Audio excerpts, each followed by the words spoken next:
Evening, everyone, and welcome to episode one of our fourth annual South Asia Seminar Series. We hope we can compete with all the streaming shows on television and bring you back for the next episodes. Let me start by thanking my co producer and very modest fellow council member, Dr. Mike Moynard, at the back for his key role in not just today for the whole, but for the whole series, and to our intern, Johanna Candeli Emanuela, without whom we could not have done this. As you know, today's seminar is titled Bangladesh and the Maldives, Trade, Politics, Security, and the India Factor. While at first glance it may seem puzzling that we are considering two nations so widely apart in demographics and economy in one seminar, we believe the tagline gives it away, as India is an influencing factor in both. Through this seminar, we hope to address the perceived, maybe I'm wrong, lack of awareness about both these nations, encourage debate, and erase misconceptions. So before I hand over to our distinguished speakers, who will speak for about 17 minutes each, let me also remind you that there may be journalist presence online, so today is not under Chatham House rules. Just to briefly set the stage, Bangladesh just had an IMF Article 4 consultation last year. The economy has been buffeted by multiple shocks. Spillovers from Russia's war in Ukraine, global monetary tightening have interrupted a strong post-pandemic recovery. GDP growth slowed, and in the Bangladesh context, this is low, to 6% in FY23. Inflation reached a decade high of 9.9% last year. Global uncertainties, inadequate policy responses, high spending, a huge public service have kept FX reserves and the Bangladesh taka under pressure. However, FX reserves are expected to increase gradually in the near term. So this is not connected to what I've been saying, but this additional information, background information, okay? So please feel free to take a quick look. As for the politics, most of you know that general elections were held last January, just a few months ago. The Awami League, led by the incumbent Sheikh Hasina, won the election for the fourth consecutive time. However, the Election Commission has said that less than 40% of eligible voters voted.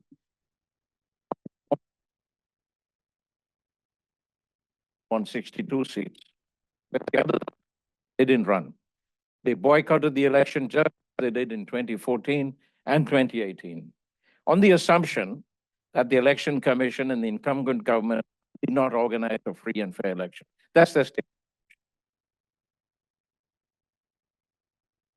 To foreign policy, Sohini Bose wrote that while major powers such as the USA and China have tried to influence Dhaka, quote, Bangladesh has cultivated a diplomacy of balance in its interactions with these countries, unquote. The Indo-Pacific Outlook released by the Bangladesh government in April 2023, besides being a testament to Dhaka's economic commitment and political non-alignment, is a manifestation of this diplomatic attitude, rather, while it has many similarities to the US Indo-Pacific strategy. Our seminar on May 28th, which I hope you will attend, will look at this in more detail because that's focused on Indo-Pacific security. There's no question, however, that India was and will remain a key player where Bangladesh is concerned.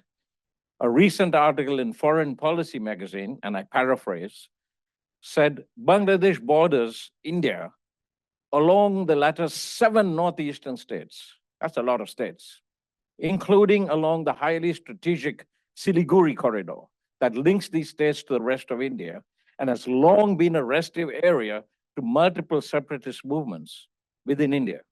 It's been going on for decades, as I'm sure most of us know. Northeast India also borders China, which maintains a claim to the entire state of Arunachal Pradesh. According to China, that's part of China. Go figure. So if Bangladesh were to take the side of either China or India, or to exert any role, whether diplomatic or military, in future crises, there will be considerable geopolitical consequences for the reason Quick note on the Maldives. Mohamed Muizzu won the presidential election after a second runoff against the incumbent, Mohamed Soli.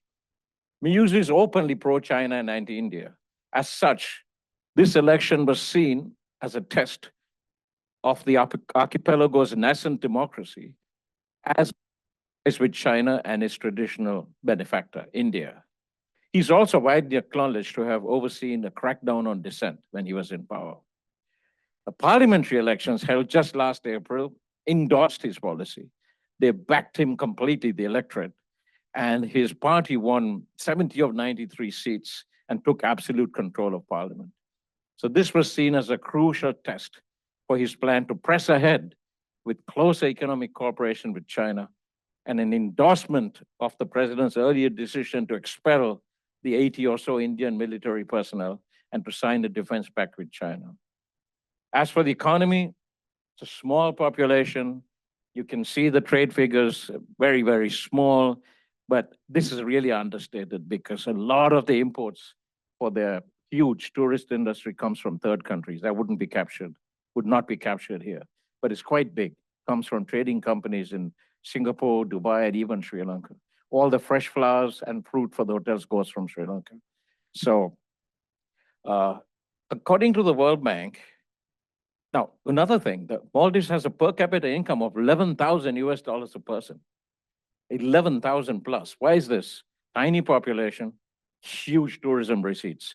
It doesn't tell the whole picture, right? Like most PCI does not. According to the World Bank, the dependence on tourism makes the country highly vulnerable to macroeconomic and external shocks. High public debt, high spending, and blanket subsidies on everything. So they're now reportedly seeking IMF assistance. So in this context, the potential loss of billions of dollars of aid from India could have a major impact. Thus, any major geopolitical shift in the Maldives could have implications for Indo-Pacific security. So there's a small, very small slide on that. There we go. This is happening as we speak. I won't go through every bullet point because it's just as easy to read them. But for those who can't see the screen, perhaps, Indian Navy built up 9 Indo-Pacific paper of 2022-23 is very interesting. Many of us have read it. As I said, it's fairly neutral. The India's neighborhood first policy is being severely tested, and the tilt to China is causing a lot of concern in New Delhi and elsewhere. So I think I've gone a bit further than I should have in setting the stage. However, I think that gives us I hope it gives us a little platform on which to listen to our really distinguished and eminent speakers. So let me begin by introducing you to our first speaker, the Honorable Lisa Singh, CEO of the Australia-India Institute. She needs no detailed introduction to our members as her accomplishments are many, and she's spoken to us several times before. Lisa is a former Australian senator, the first woman of South Asian heritage to serve in the Australian Parliament. As the CEO of the AII, she drives research and policy to foster strong Australia-India relations. She has worked actively to strengthen Australia's ties with the Indo-Pacific, including representing Australia at the UNGA in 2016. Did I get the year right? She holds both a BA and a master's in international relations and will share her expertise with us today. Thank you for your patience.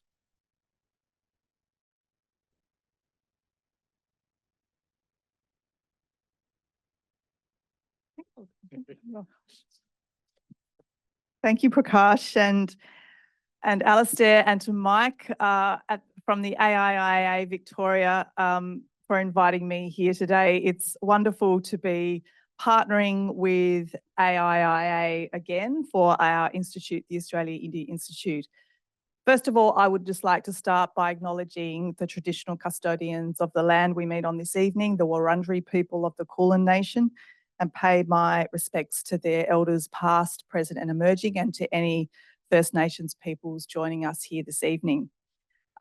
Wonderful to be here with so many familiar faces, some new faces, and those that are on the screen for joining for this very interesting topic, a topic perhaps that doesn't get as much interest is perhaps the direct bilateral relationship that we talk a lot about at the Australia-India Institute, that between Australia and India. But I think when you talk about a South Asia seminar series, it is very much important to start looking more broadly at all of those nations that make up South Asia, and indeed the interests that Australia has in them and in more broadly in the region. And so to do that, I'm going to focus on the Maldives and the India factor in this sort of topic, particularly through that sort of politics and security lens, some of which Prakash has just touched on just now in terms of India and Maldives. But before I do that, I think I would like to take a step back and really look at the region in which we live to our west. So really to focus a bit more on the Indian Ocean and what's playing out there in terms of its geostrategic importance and scale and the role of the Maldives within it. Of course, Australia itself is an Indian Ocean nation, so we must recognise that and recognise also the fact that much of our own identity, some of it at least, is formed through multicultural communities or populations whose stories reside in countries within that Indian Ocean region. The Indian Ocean itself, its GDP, is significant.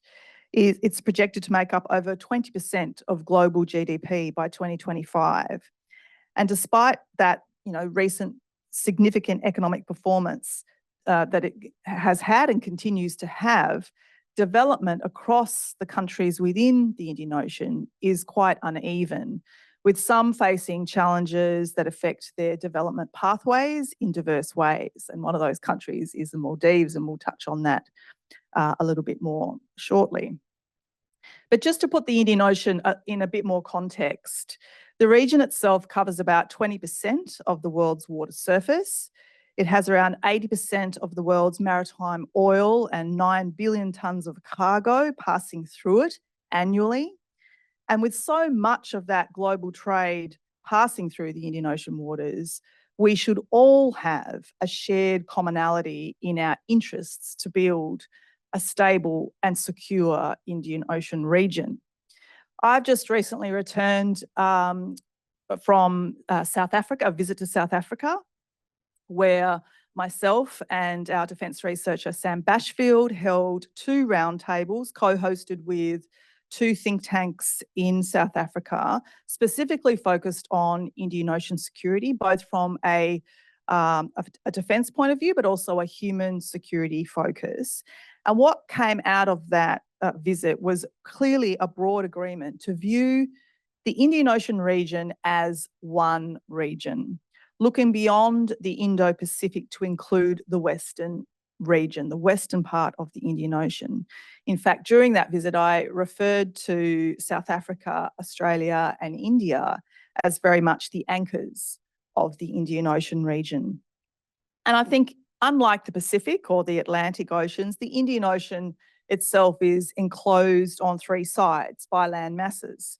There's a history of big powers calling the shots for small island states. But in geopolitics, there is clearly a lot of imbalances in priorities between those states. So in today's political, economic, and cultural climate, there is very much more a greater appetite for perhaps a more regional perspective when we look at some of these challenges. So to get to what's really going on with India and the Maldives, we should look at why the Maldives is such a significant strategic player in the Indian Ocean region. Despite its very small population, some 500,000 people, which is about the same size as my home state of Tasmania, this is a country whose importance lies beyond its size and its population. The capital of Maldives, Malé's strategic importance is becoming increasingly realised by all nations, particularly Western nations. But why? Because it finds itself very much in the heart of the Central Indian Ocean, a region where India and China have been in unspoken competition for influence since the Maldives embraced a multi-party presidential system in 2008. So since its real sort of rise in democratic terms. And I think the change in leaders since that time, sympathetic to India and then to China, has deeply influenced the country's developmental discourse. One of our panellists tonight, Dr. David Brewster, who is in himself an expert in this space, has described the Maldives as a strategic prize by big powers, and I think that is very aptly described, because it holds relevance now as that rivalry between India and China starts to shift from the territorial border disputes that have continued to play out for some time to now the maritime domain in the Indian Ocean. And like I mentioned before, the Maldives, situated so close to these sort of mineral-rich zones, it really does find itself at the crossroads of global interest and opportunity. Very recently, the Indian-Maldives relationship has really been put under strain with the 2023 presidential elections and the 2024 parliamentary elections just in April. So let's go into a little bit about this India-Maldives clash in terms of what has recently occurred through the Maldives election and the India Out campaign. So significant diplomatic tension arose between India and the Maldives following the commencement of the election campaign, initiated by the leader of the Maldives People's National Congress Party, now President Mizzou. It was President Mizzou who really championed the India Out campaign. And as he ascended into power in that 2023 presidential election, he said, and I quote, "Using the instrument of diplomacy, I will ensure that this country has no foreign military presence on its soil." And that further explicitly called for the Indian military personnel to be withdrawn. So that, despite that statement, India itself has consistently shown up to lend a hand when needed to the Maldives, from providing humanitarian aid during natural disasters to COVID-19, to patrolling Maldives waters, many maritime challenges that the Maldives faces on their shores are similarly found on Indian coastlines. So both have grappled with illegal, undocumented fishing and piracy threatening coastal communities' livelihoods, and India has clearly played a role in supporting the Maldivian government and communities during all of those sorts of activities. Despite that, though, I need to go into the Lakshadweep controversy.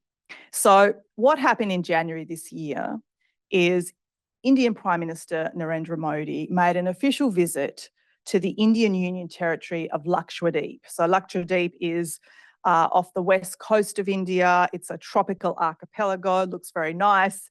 And obviously he was there promoting tourism, domestic tourism to Indians. Now, this seemed to cause quite a stir, with some of the ministers in the Maldives perceiving it as an attempt to draw Indian tourists away from the Maldives. I'm not sure if it was that intention or sort of a deliberate provocative act by India on the India side, or it was just an innocent visit and attempt to promote Indian tourism. We can perhaps debate that. But after Prime Minister Modi's Lakshadweep visit, 3 junior Maldivian ministers took to social media to call Prime Minister Modi and India's strategic intentions with the Maldives, leading to this uproar in response from the Indian community side. So after that, those ministers were dismissed. They were removed from their posts because of their derogatory remarks, which, obviously generated a really strong response, not just from those in government on the India side, but from Bollywood actors to cricketers, all who appeal to their fans to travel to local destinations instead of the Maldives. And the hashtag Chalo Lakshadweep certainly took hold, which means let's go to Lakshadweep.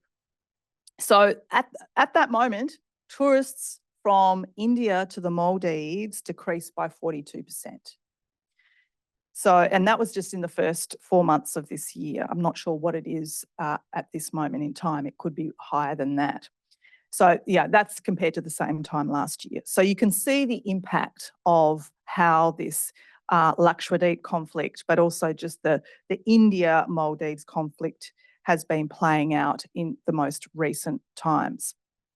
Despite all of that, the Indian government has just confirmed in its own budget support of some $50 million to the Maldives, which came through a request from the Maldivian Foreign Minister to the Indian Foreign Minister Jaishankar during a very recent Indian bilateral visit. So, you know, this is a very fluid and dynamic space we're looking at. But what we see out of all of this, particularly during those election campaigns in the Maldives, is a real trend of kickback from the Maldivian government and communities in their perception of India. And I want to go into a little bit of that because last year, the Australian Institute held a dialogue on Kolkata, known as the Kolkata Dialogue, which looked at Australia and India's support for small island states in building resilience for small island states. Now, one of the ways we looked at that was looking at disinformation campaigns. You know, we raised concerns over that sort of increase of disinformation campaigns that have started to occur across the Indo-Pacific, particularly around spreading negative perceptions of countries like India in these small island states. Some of the Maldivian media spread rumours on Indian military espionage and alleging secrecy surrounding documents related to India-Maldives maritime security deals, when the reality is actually quite different. In fact, a substantial portion of Indian aircraft operations in the Maldives, around 70%, consists of medical evacuation missions and flying doctor services. Another 20% is dedicated to search and rescue operations. Another 10% is focused on assisting in combating illegal fishing through surveilling efforts. So despite that, disinformation has very much seeped into the fabric of the Maldivian election campaigns. In fact, according to a report from the European Election Observation Mission, the ruling coalition led by Mizu's party orchestrated disinformation campaigns across social media platforms, including Facebook and Twitter. So their tactics aim to sway public opinion and manipulate election outcomes have been quite explicit. And this included peddling anti-Indian sentiments, exploiting fears of Indian influence, and stoking anxiety over the presence of Indian military personnel within the country. So what are the consequences of this India-Maldives diplomatic clash? Well, firstly, as Prakash touched on, the Maldives is gravitating towards China. And this shift in alliances could exacerbate Maldives' economic dependency. Indian tourism, which accounted for over 14% of Maldives' tourism in 2022, is at risk, as I've outlined earlier about the Lakshadweep situation, and potentially impacting, therefore, about 28% of Maldivian GDP generated by tourism. So what I think we are bearing witness to is very much a strategic shift within our Indian Ocean region, with political alliances between island state nations and their ties to India and China. The Maldives' most recent engagement with Turkey to discuss defence technology and agreements is another clear indicator of a departure from traditional diplomatic ties. The integration of Turkish warfare technology like drones will be difficult to substitute the role played by Indian troops that were there on the ground. India has historically covered 70% of Maldives' defence training needs and offering crucial aid during crises like the 2004 tsunami and the 2014 water crisis in Mali. So these repercussions of the India-Maldives clash extend very much though beyond just the immediate region. They do impact countries with stakes in the Indian Ocean, and that does include Australia. The Indian Ocean comprises 40% of Australia's top trading partners who are actively engaged in blue growth initiatives. And as assertive powers vie for that influence in the region, there is a risk to the principles of a free and fair and open access to the Indian Ocean that we do need to be aware of and consider today. So that's where I think discussions like today do shed a light on these new priorities that Australia needs to address. Because at the end of the day, it is our efforts towards the Indian Ocean remaining free, open, inclusive, and accessible to all that must remain a pivotal goal. How we do that is obviously very multifaceted. One of the ways, of course, we can look at is strengthening the existing institutions like the Indian Ocean Rim Association, the IORA, which I think is very crucial in achieving that sort of objective. We can also look at new minilateral areas of cooperation, such as the Colombo Security Conclave. Now, this is a conclave which brings together India, Sri Lanka, the Maldives, Mauritius, and along with Bangladesh and Seychelles as observers that are actively focused grouping operating within the region. And I think Australia's experience and expertise that it can bring on looking at the Colombo Security Conclave's 5 pillars, which range from maritime security to countering terrorism to combating trafficking and other transnational threats, I think would likely be welcomed by those CSC countries, and it's a role Australia can play in its relationship with India and the Maldives. I think Australia has been quite attentive to small island, Indian Ocean island states, including the Maldives, though, most recently. And I think one of the recent ways it's done that has been by opening a High Commission in Male, which it did just last year. Also, its official development assistance, its ODA spend in the Maldives of some 2.8 million in last year's budget is another case in point. And it's also got its sort of institutional offerings of such as the CSIRO in looking at Maldivian marine research and training and local empowering local communities, which are all vital for marine resources and things in the Maldives are an important role for Australia.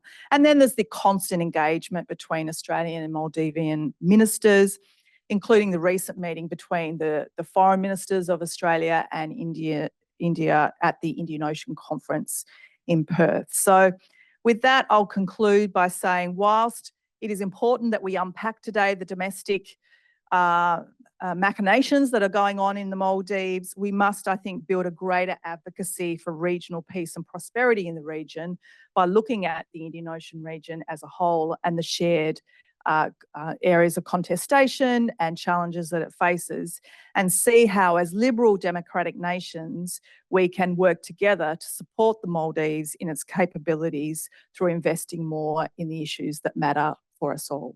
Thank you. Thank you. Thank you for that very comprehensive overview of what's happening and what has happened in the Maldives. I grew up 500 miles and 1 hour's flight from the Maldives, and I learned much more today, even though I had Maldivians in my class, being the in school. So I really have nothing to ask you because you covered so much. So I think I'll leave that to Mohammed at the end, except introduce now Dr. Rashad Hassan, who I will request to find some links in his talk as to the India factor, even though he's going to mostly focus on his area of expertise, which is economics. Dr. Rashad is an associate professor of economics at the University of Melbourne. His research explores the labor market effects of trade in developing countries with a focus on understanding the impact of trade on inequality and workplace safety. Very important. He also studies the links between trade and firm innovation and productivity in developing countries, and has been published in leading academic journals and Australian newspapers. So over to you.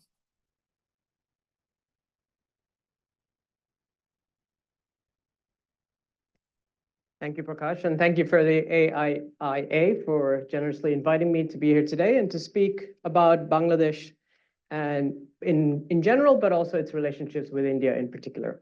As Prakash mentioned, I'm an economist, so first half of the presentation is going to focus more on Bangladesh's recent economic performance. We had a chat on Friday, and Prakash really clearly illustrated what we would like the presenters to do. And one of the things was to raise awareness and perhaps challenge a misperception or two. So the first half of my talk is going to be to sort of lay out some of the recent trends in Bangladesh's performance, talk a little bit about why it's done as well as it's done in the last couple of decades. And in the second half, I'm going to step well outside my area of expertise and comment a little bit about politics and less so on security matters with regards to Bangladesh, particularly its relationships with India. And so on those comments, you should think of them perhaps generously as that of an informed observer rather than an expert by any means. So let me set the stage. Oh, sorry, I went too far. Let me set the stage by showing you a chart, which is illustrating trends in Bangladesh's GDP per capita between 2009 and 2019, which is sort of the end of the GFC and before the pandemic. The green line is Bangladesh, the blue dashed line is Vietnam, and the red line is China. Now, there's two messages I want you to take away from this graph. One is perhaps obvious, and the other one is a bit more subtle. So the more obvious one is that the economy has done quite well. As you can see, it's grown in lockstep with Vietnam, which is a really nice achievement over this period. And towards the end of this period, growth rates in Bangladesh have been relatively close to that of China, which is, again, a very nice achievement. So that's the more sort of obvious sort of takeaway from this graph. The other more subtle one is, in my opinion, this graph kind of reflects how policymakers in Bangladesh think about and who they compare themselves to in terms of thinking about the future. It's a more subtle shift. If I had been given this presentation 20 years ago, this graph would have had Pakistan, Sri Lanka, Nepal, other countries in South Asia. Whereas increasingly now, if you look at a lot of the policy, if you follow the policy discussion in Bangladesh, it's about trying to emulate Vietnam. Vietnam is a major garments exporter like Bangladesh, but it's much more diversified than Bangladesh, right? Why is that the case? What can we learn from Vietnam? What can we learn from China?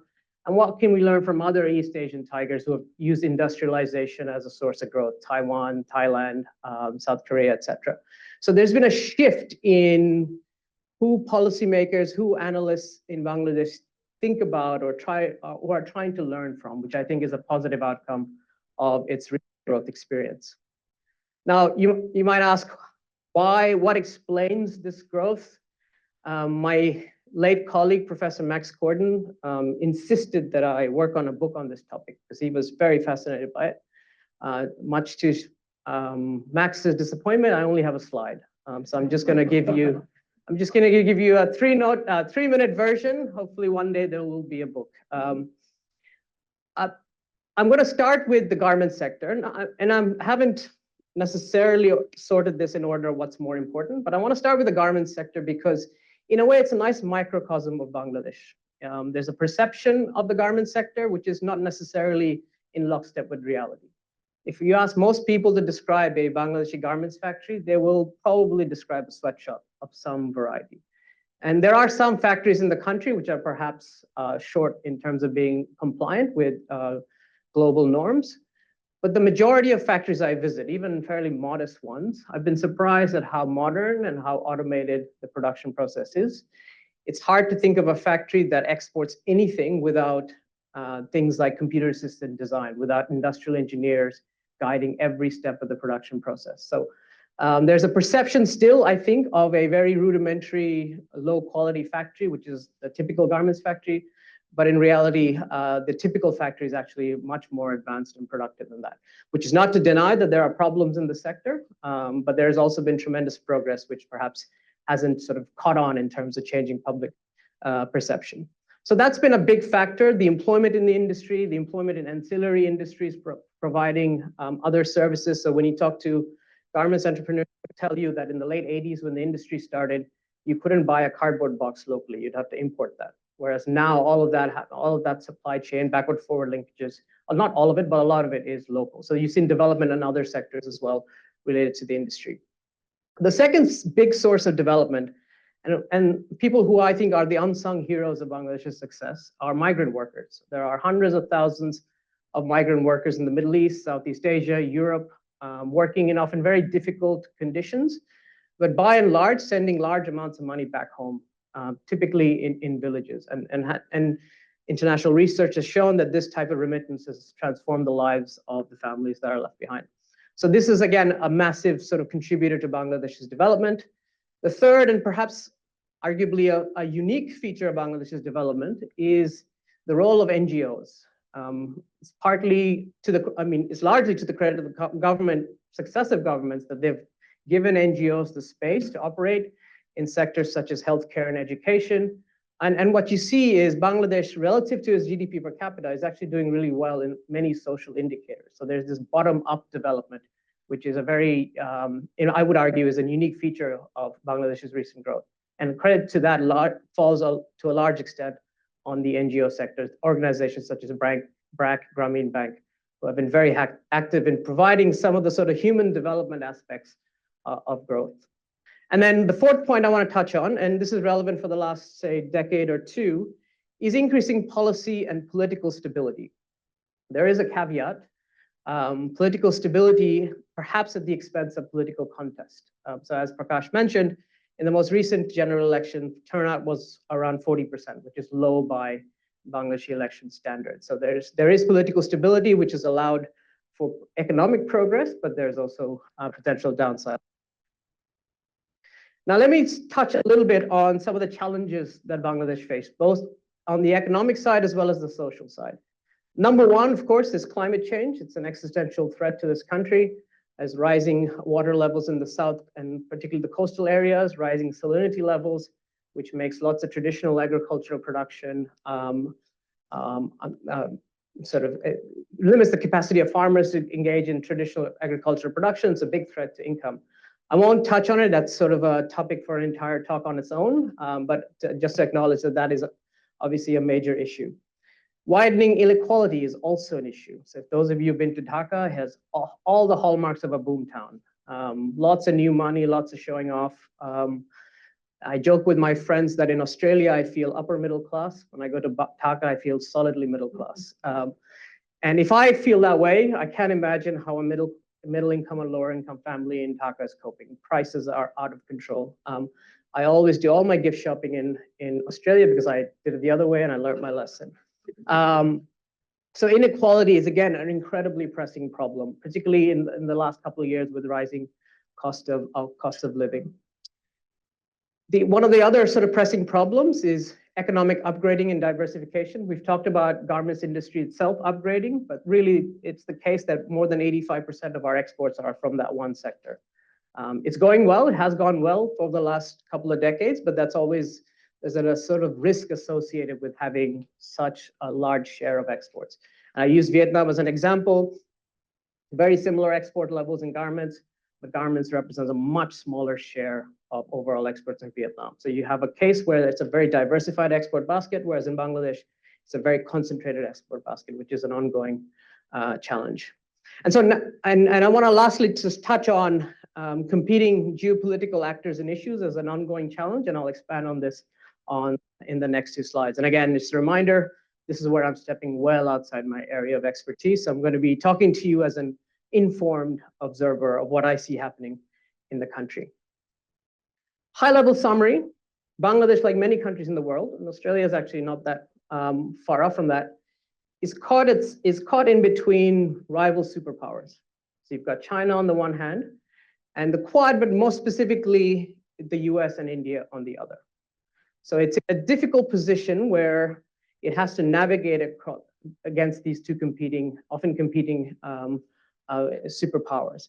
Now, it's a natural place for a country like Bangladesh to be. It's kind of very risky to obviously pick one side and ignore the other. So you kind of have to sort of aim for neutrality in some sense.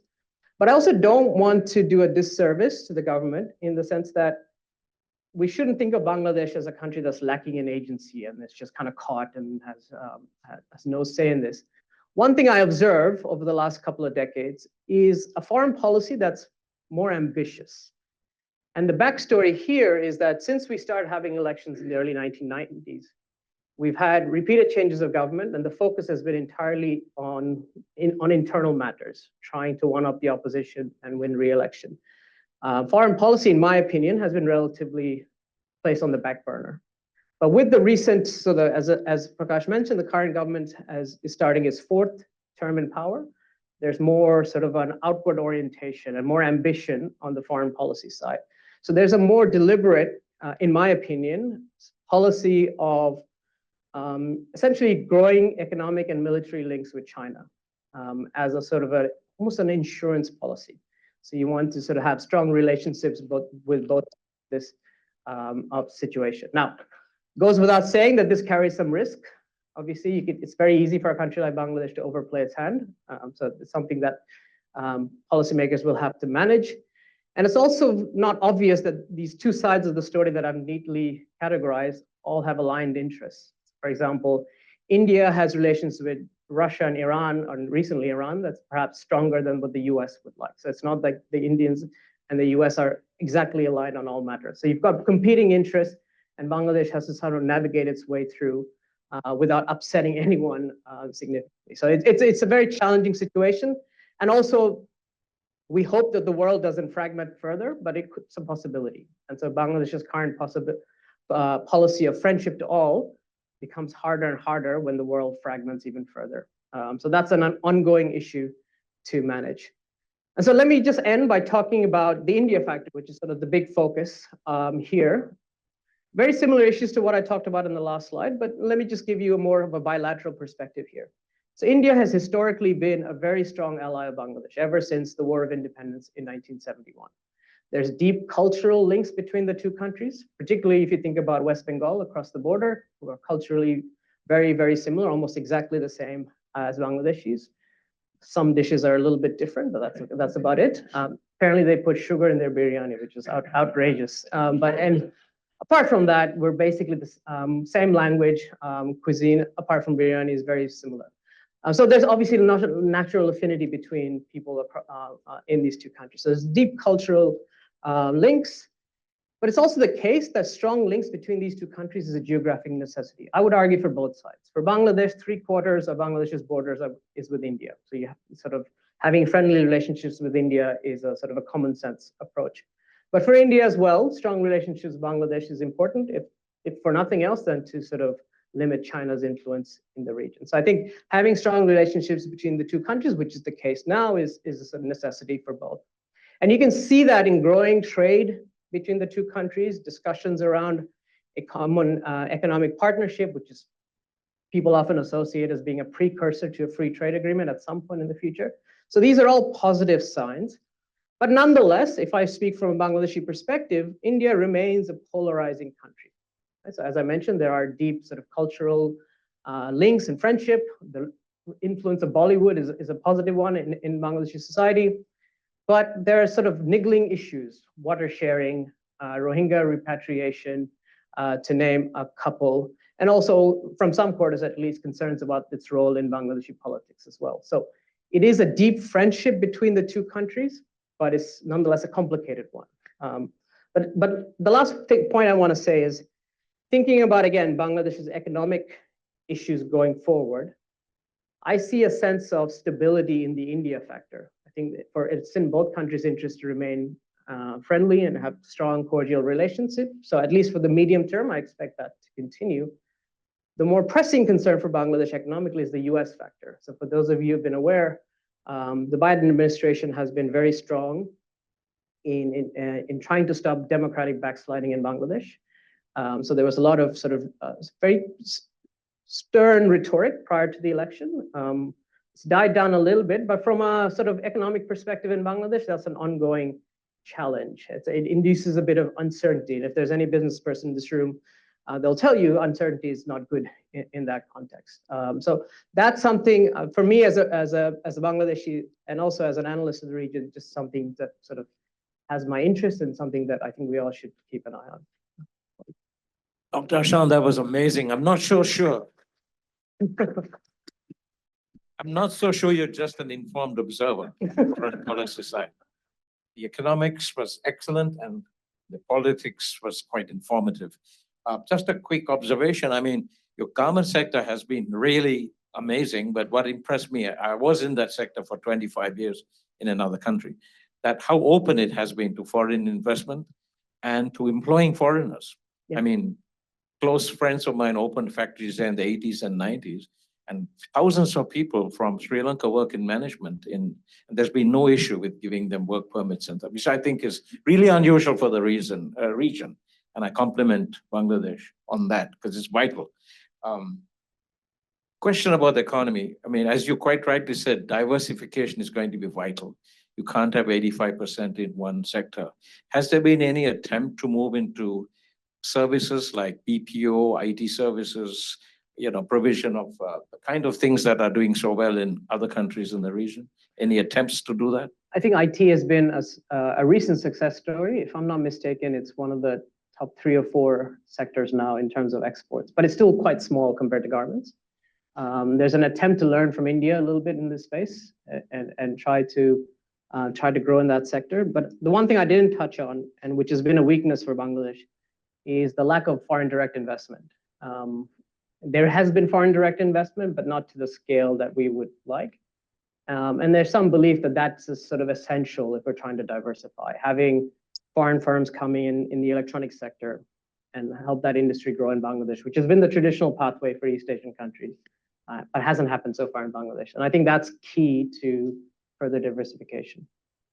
Thank you very much. I'd now like to introduce our final, but no means any less important speaker, the expert, Dr. David Brewster, who is a senior research fellow with the National Security College at ANU, who will be joining us on Zoom.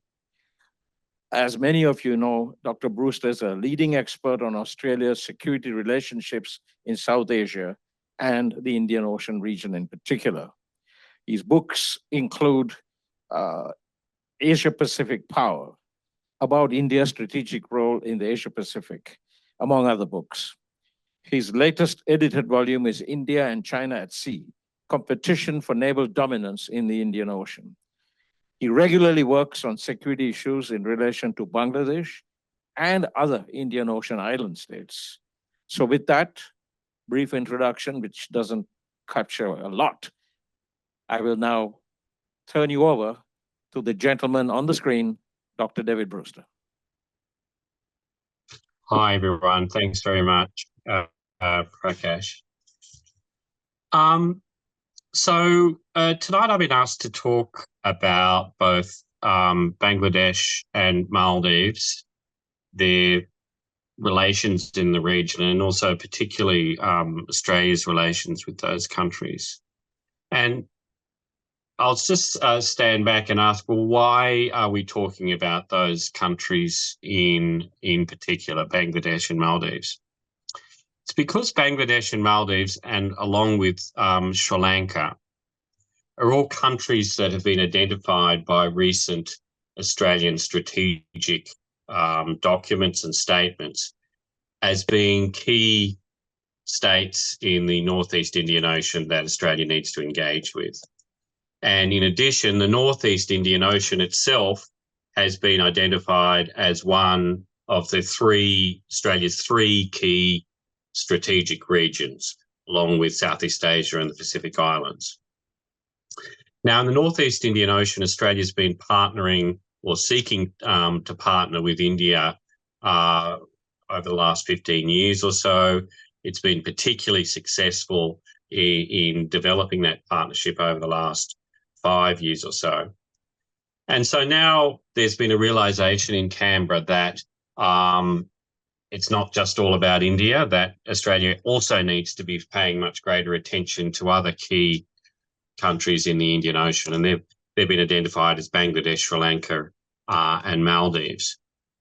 Now, so in puzzling about how Australia can and should approach these countries, there's an important factor which binds them all together, not just that they are in South Asia and they're neighbours of India, but they all, in one way or another, have considerable strategic anxieties about India. They have quite complex and deep relationships with India, but there's also significant historical baggage and, as I said, ongoing anxieties about their huge neighbour next door. And for those countries, it often makes close cooperation with India quite politically difficult for the governments of those countries. So how does Australia build links with countries like Bangladesh and Maldives while continuing to build its partnership with India? So that's the sort of the puzzle that needs to be solved. So Bangladesh and Maldives, they're two very, very different countries in terms of strategy and politics and economics. One, Bangladesh, is one of the largest countries in the world in terms of population. The other, Maldives, one of the smallest. One is built on the world's biggest river delta. The other is one of the biggest archipelago or longest archipelago of islands in the world. Bangladesh has a population of 170 million people with, as we heard, a fast-growing export economy, and really the potential to become a significant player in the region.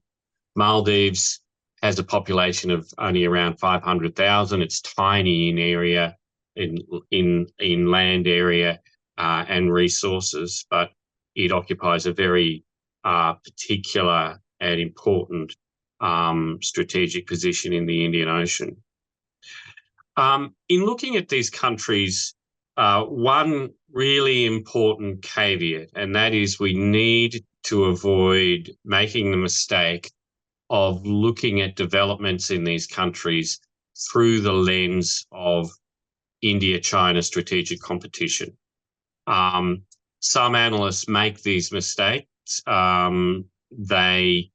They treat these countries as sort of objects or pawns, if you like, in strategic competition between the big players, the ones that matter, and everyone else just follows along. And that's a major error. It obscures the considerable agency that these countries have in developing their international relationships. It obscures their interests and the choices they make. In fact, even the tiny Maldives has really considerable agency in how it develops its relationships, and so we can't fall into this trap of disregarding what their concerns and interests are. Sorry, I just have to plug in my device, which is just about to run out of power. Okay, so let's turn to Maldives. As we heard, there were elections in Maldives late last year with a new administration under President Moose.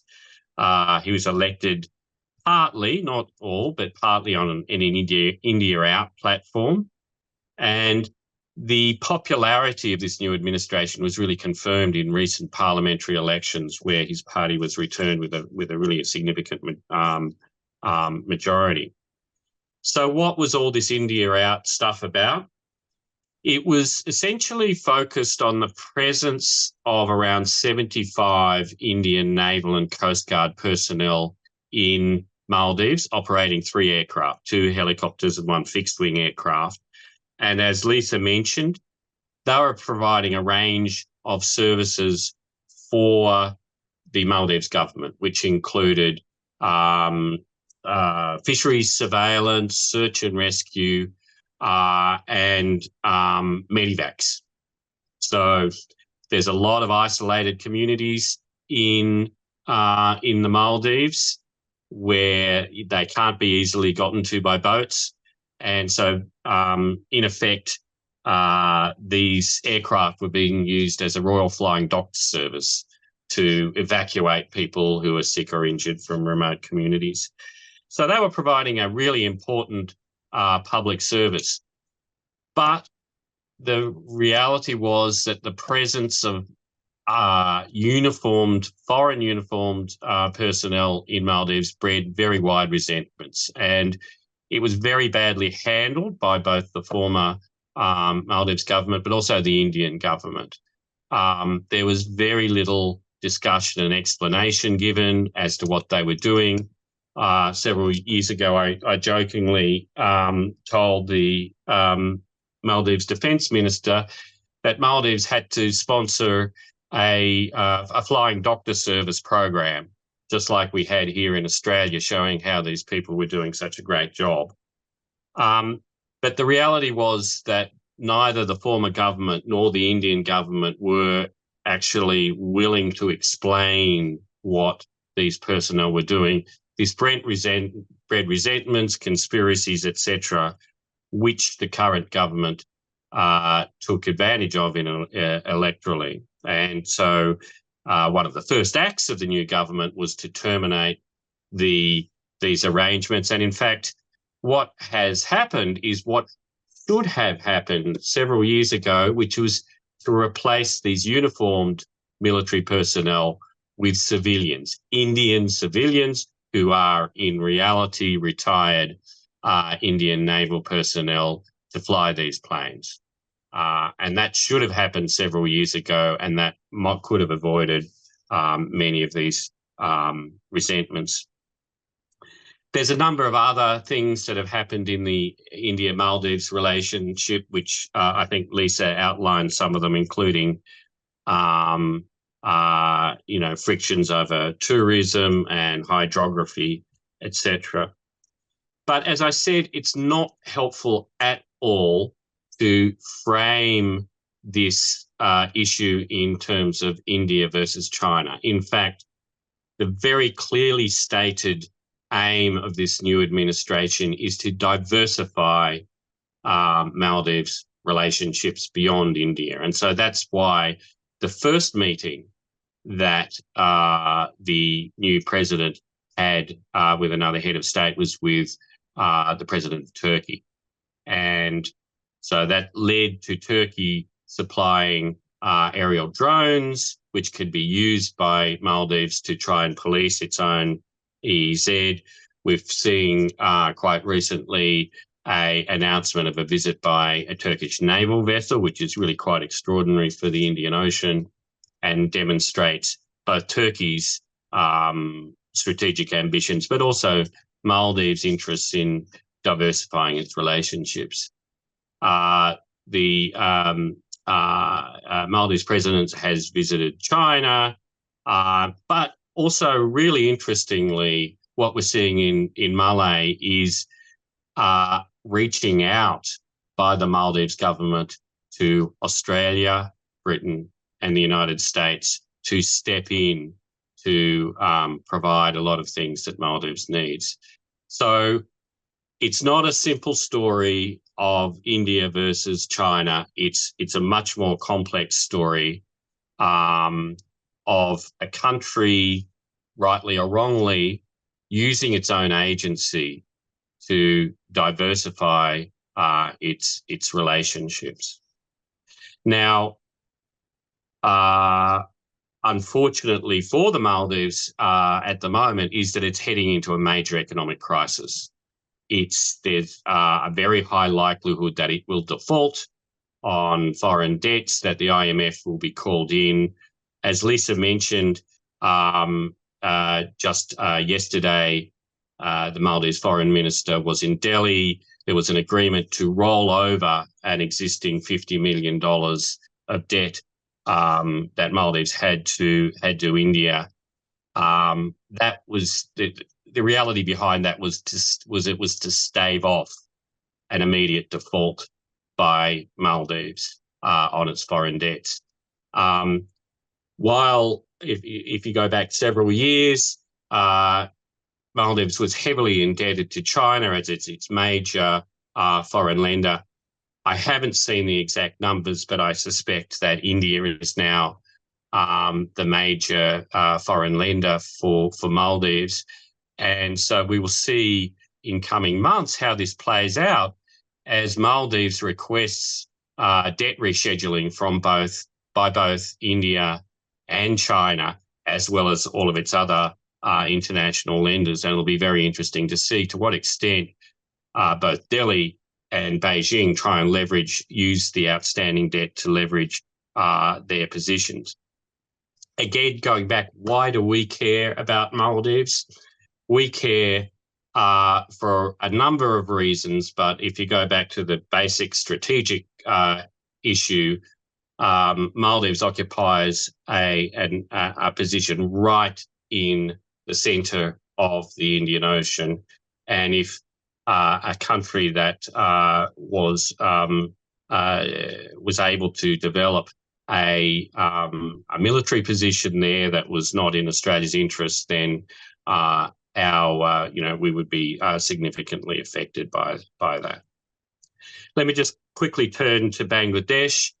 As we heard, there were elections in Bangladesh earlier this year where the Hasina administration was returned to power. Those elections were boycotted by the major opposition party and resulted in the current administration being further entrenched in power. The reality is that Bangladesh is a highly, highly flawed democracy, but in addition, under the current administration, it also retains strongly secular values. The United States really loudly opposed the current administration under Sheikh Hasina in the lead up to the election, did itself no favours at all, and it's really considerably backed away from that position. Australia gladly has taken a somewhat more discreet approach about it. But the key for Australia is Bangladesh as an economic partner. It really has the potential to become one of the new economic tigers of the Indian Ocean. If we look back to the 80s and 90s, when there was a whole string of East Asian economic tigers that Australia built close relationships with, now I think we're going to be looking at a number of large Indian Ocean economies becoming the new tigers over the next couple of decades. And if you had to pick, apart from India, if you had to pick one likely winner of that, you'd pick Bangladesh. It's really it's operating under a government which provides political and policy stability and a high degree of fiscal responsibility as well, despite some recent balance of payment problems. The Bangladesh government has negotiated a very narrow path of being able to cooperate economically with China for its own benefit, while it's part of the or it's a partner in the BRI, but at the same time it has steered China away from some of the more controversial potential investments. So there was going to be, for example, there was some talk of China offering to build a new port in Bangladesh some years ago. The Bangladeshis steered the Chinese away from that and awarded the port project to Japan. And so that shows that's an example of some of the clever manoeuvring that the current government has been able to achieve. From Australia's perspective, Bangladesh also has the potential to become an important regional player in the Northeast Indian Ocean. It's a huge country of 170 million people with a booming economy, and it's only just starting to look at projecting its power beyond its shores, and that's occurring quite slowly, but it certainly has the potential to become a net security provider in the Bay of Bengal region. There are also concerns in Australia about the Rohingya refugees. There's around 1.2 million refugees sitting in camps in southern Bangladesh.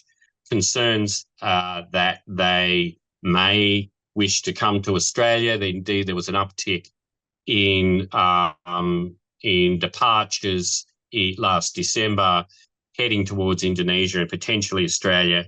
That led to a very quick announcement by the Australian Foreign Minister of an additional around $200 million in aid for the Rohingya refugees. The purpose of that was to push the nutrition being provided to the refugees from US $8 per month, which was at around a starvation level, up to US $10 per month, which was a sustainable level. And to be frank, the reason for that was to ensure that they were not starved out of the camps and heading throughout the regions. But as I mentioned, as was mentioned before, Bangladesh is starting to become more ambitious in its foreign policy. It's adopted this Indo-Pacific outlook. It's acquired submarines and built a new submarine base on the Bay of Bengal. This indicates a Bangladesh that's starting to look beyond its borders, and that means that it's potentially quite an important regional partner for Australia. So I'll end it there. Thank you, Prakash.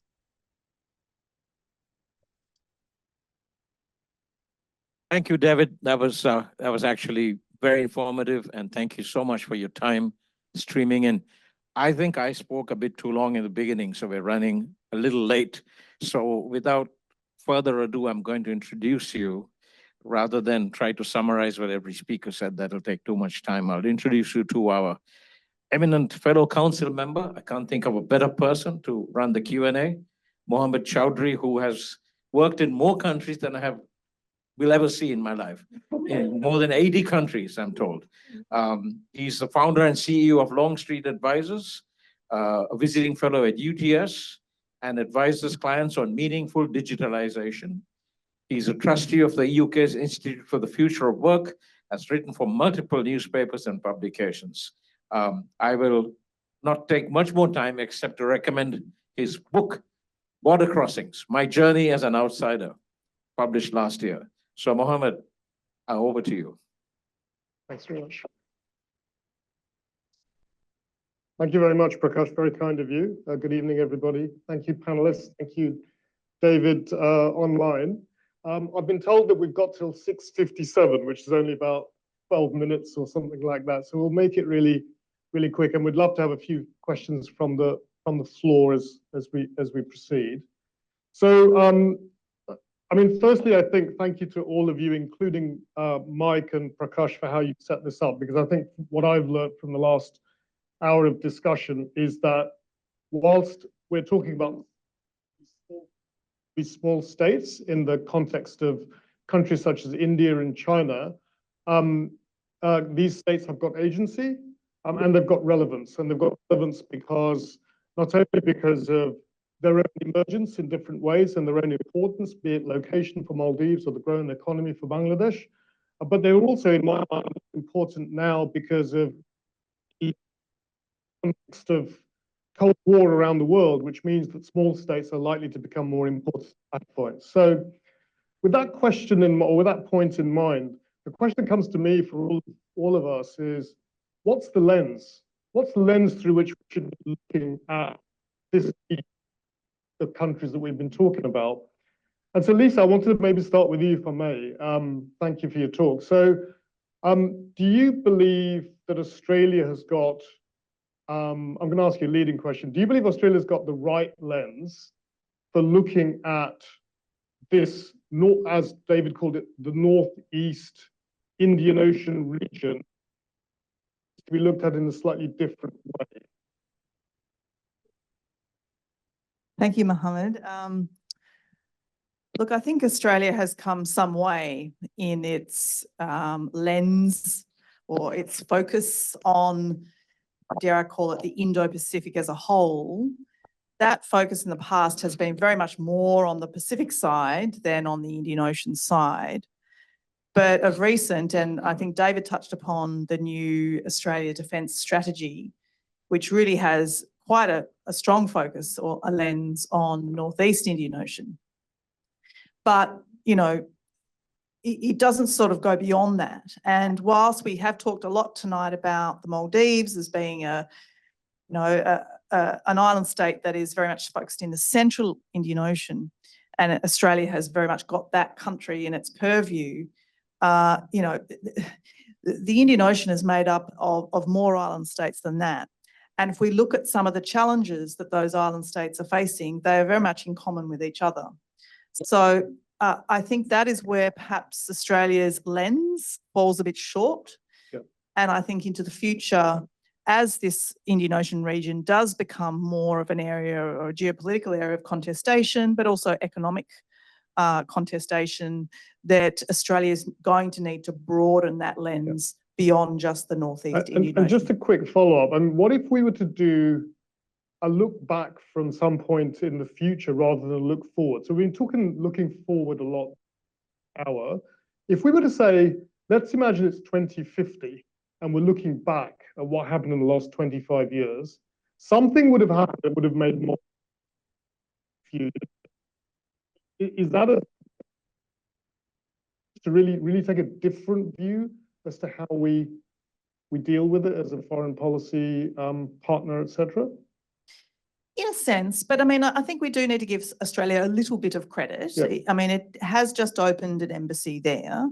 There is now a lot more dialogue between our two nations. So things are ever evolving.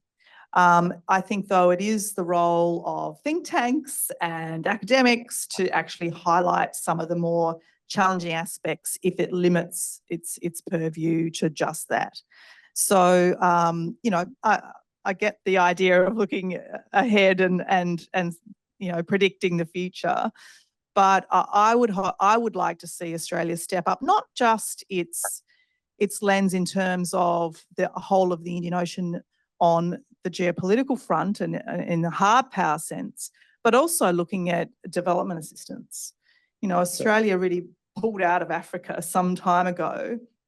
Our ODA is still, you know, abysmally low, you know, in general, but, you know, it is budget night, so I think it's worth sort of highlighting these issues. If we are talking about the issues of geoeconomics or geopolitics, we need to look at it through the importance of international development as well, because all of this very much is converging right now, and Australia certainly needs to pick up its game in that lens. Okay, thank you. So Richard, I'm going to come to you in a couple of minutes. Just going to come back to David first. And then if anyone has questions, please start putting your hands up so we can bring you in. So David, thank you again for your talk. So would you say that there are differences that you believe that you'd like to see in terms of Australia's stance or lens being applied to the Northeast Indian Ocean region? Yeah, well, look, thanks for that quick question. That opens the door for my favorite topic, and that is that Australia really needs to develop a comprehensive strategy towards the Indian Ocean that really focuses not only on threats but also opportunities, and that's really, really important. Going back around 40 or 50 years in the Asia Pacific, Australia approached the Asia Pacific not as a source of threat, but as a source of opportunity. And we built relationships accordingly with all of those states. We actively worked to stabilise the region for economic prosperity. We need to be doing something similar in the Indian Ocean, doing what we can to stabilise the region while building partnerships with key states with economic opportunities in mind. So we have to be much less reactive in terms of whatever the latest threat is, and much more considered and proactive in working with the region to build a region that is prosperous and stable, and that we also benefit from. I'd probably really like to ask you about the sugar in Calcutta's biryani, but probably leave that for another night. So I think the question I'd like to ask you would be perhaps a Bangladesh perspective. on the relationship with Australia? I mean, and again, it might be taking you out of your comfort zone, but what would be your perspective on how Bangladesh sees and values the Australian relationship? And do you believe there's scope for changing or developing that further?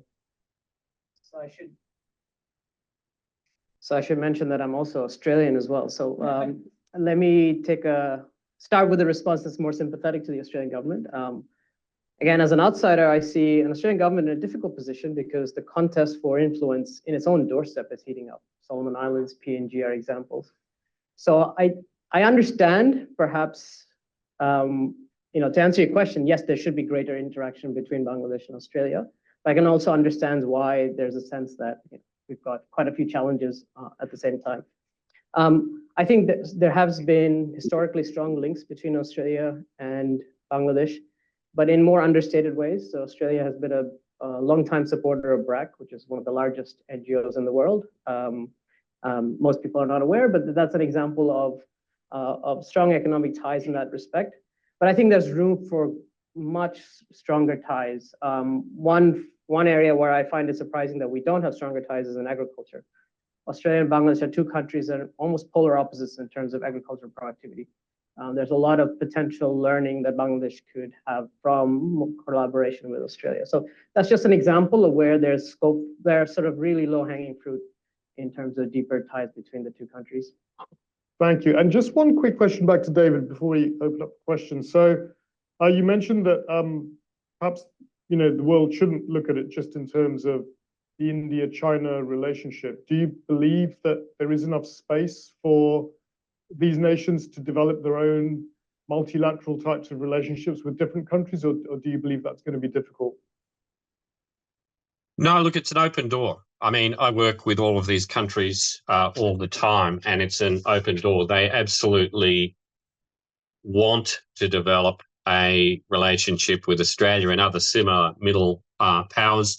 They see us in benign terms. There's no historical baggage.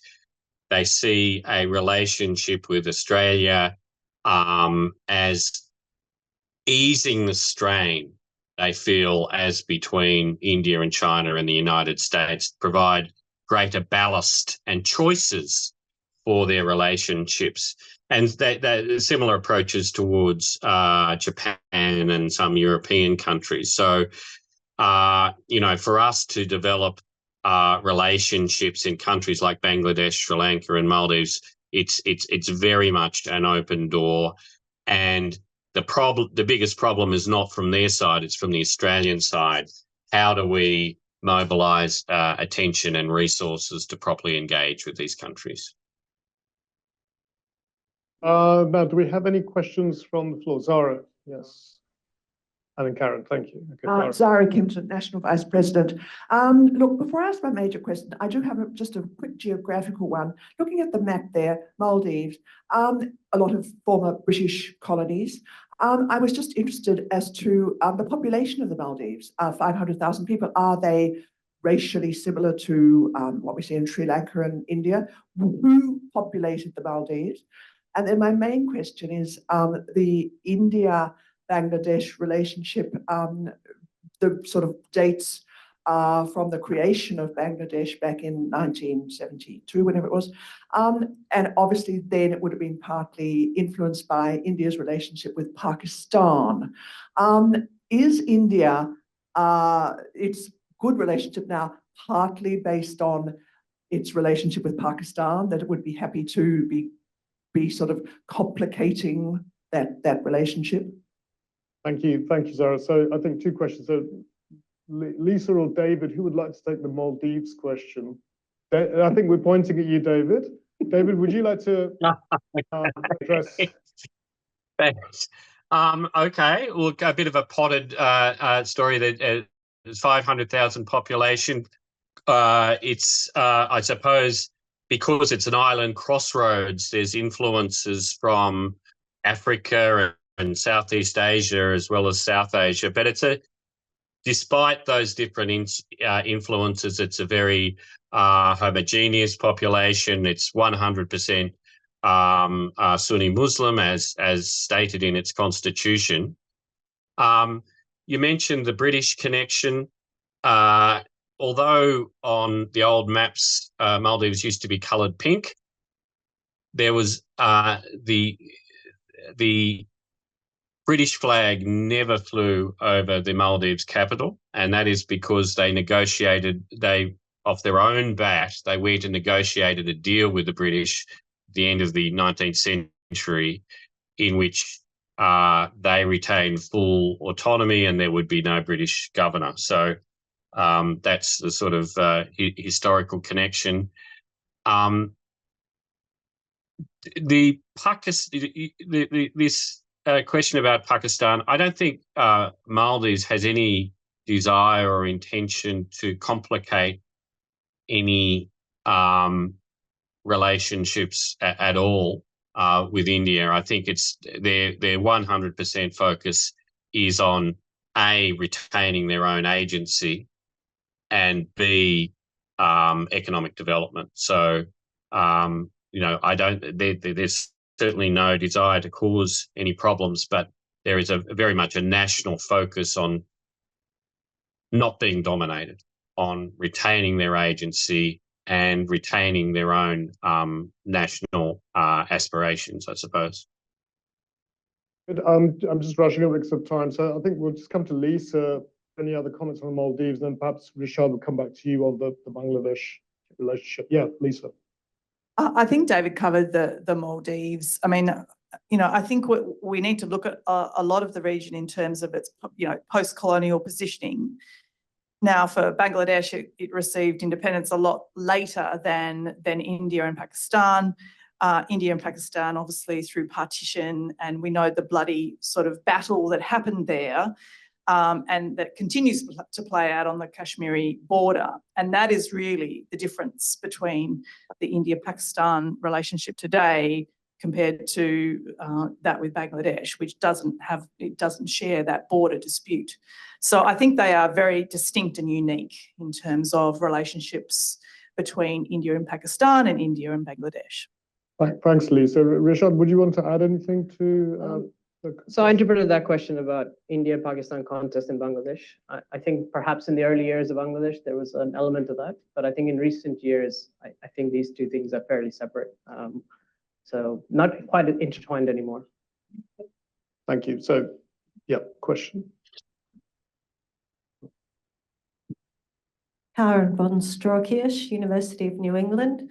And this is probably another question for David. I was wondering, David, what is the state of play now with the more radical Islamist groups, movements in the Maldives? Are they still having a significant impact on politics there, for better or for worse? And what in the past there have been associations between groups there and global terrorist networks, and I was wondering if that has continued and if that is still causing concern on the security front. Yes, radicals are a real concern for Maldives, and in fact, I think in terms of some of the foreign fighters we saw in Syria and Afghanistan, Maldives, I think, was on a per capita basis the biggest contributor of any countries. So there's a very large undercurrent of radicalism. Much of this takes place on the outlying islands. So very often the government isn't actually fully aware of what's going on. But yes, it is a problem. And I'm told that the current government has placed less emphasis on keeping control of these elements compared with the former administration. So it is a real concern for the stability of the country. Thank you, David. Now, I know that there might be a few more questions on the floor, but we've passed the golden moment of 6:57 already.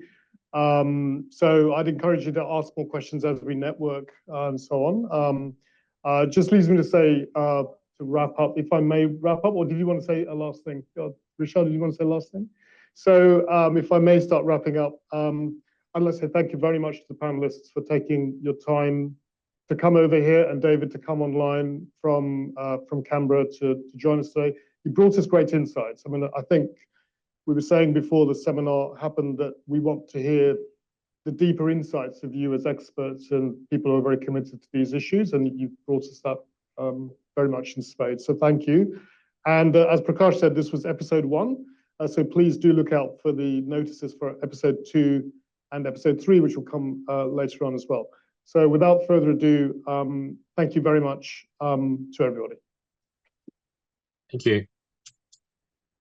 All that remains for me to do is to add the thanks from the Institute to all our speakers, to Mohammed, and to all of you for being here.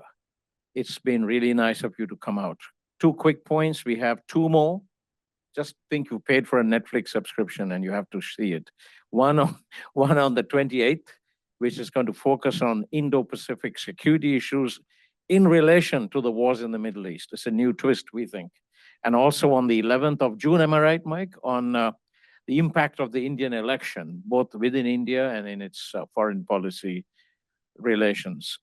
We apologize for the lack of time for questions, but the good news is the 2 panelists who are here in person might be around for a few minutes while you have a glass of wine or juice, and you can interact with them. So thank you all very much.